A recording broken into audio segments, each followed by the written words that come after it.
Bem, vamos continuar o que foi falado na aula passada, que eu falei que se houvesse algum problema de suspensão das aulas presenciais, eu tentaria fazer pela coisa utilizando a internet, tá?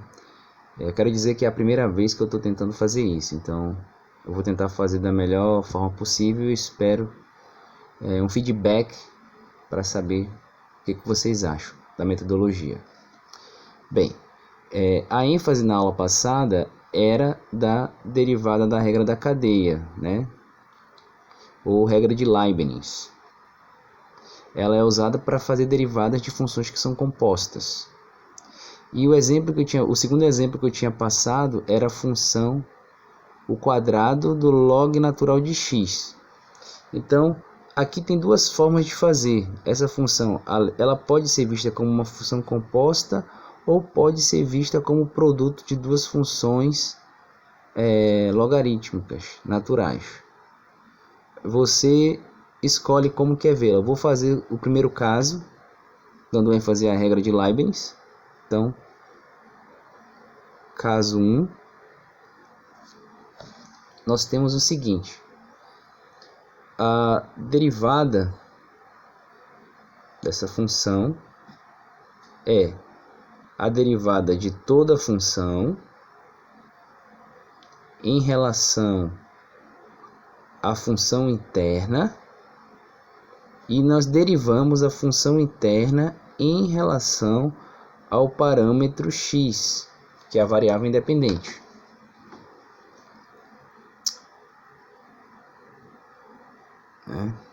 Bem, f' de g de x vai ser esta função aqui, log natural ao quadrado, ou quadrado log natural, em relação a log natural, ela se comporta igual uma função de polinômio de grau 2, em relação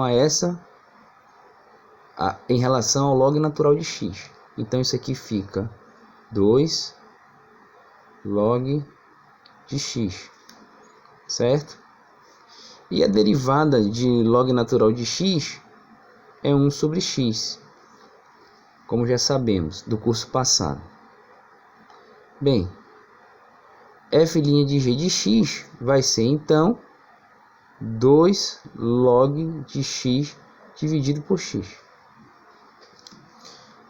Agora, como eu falei, apesar de nós podermos usar a regra da cadeia, às vezes você pode não querer usá-la, pode querer usar uma outra regra. Então, o caso 2, eu vou tratar como sendo algo elementar, sem estar composto, produto de duas funções elementares, função log natural de x. Então, nós temos que entender que f de g de x ao quadrado vai ser a mesma coisa que log de x vezes log de x. Quando nós vamos calcular a derivada linha disso aqui, né? A derivada, na verdade, de f' de g de x, nós vamos usar a regra do produto. Então, nós vamos derivar a primeira, repetir a segunda, mais a primeira vezes a derivada da segunda. Bem, como nós estamos falando de números reais e os números reais são comutativos, então isso aqui nada mais é do que 2 vezes log natural, derivada dele, vezes log natural de x. Como nós vimos, né? A derivada log natural é 1 sobre x. Então, o que nos sobra é exatamente o que temos aqui em cima. Ok? É isso aí. Conseguem ver? Tá? Então, temos a mesma coisa lá em cima. Então, aqui coincidem os resultados.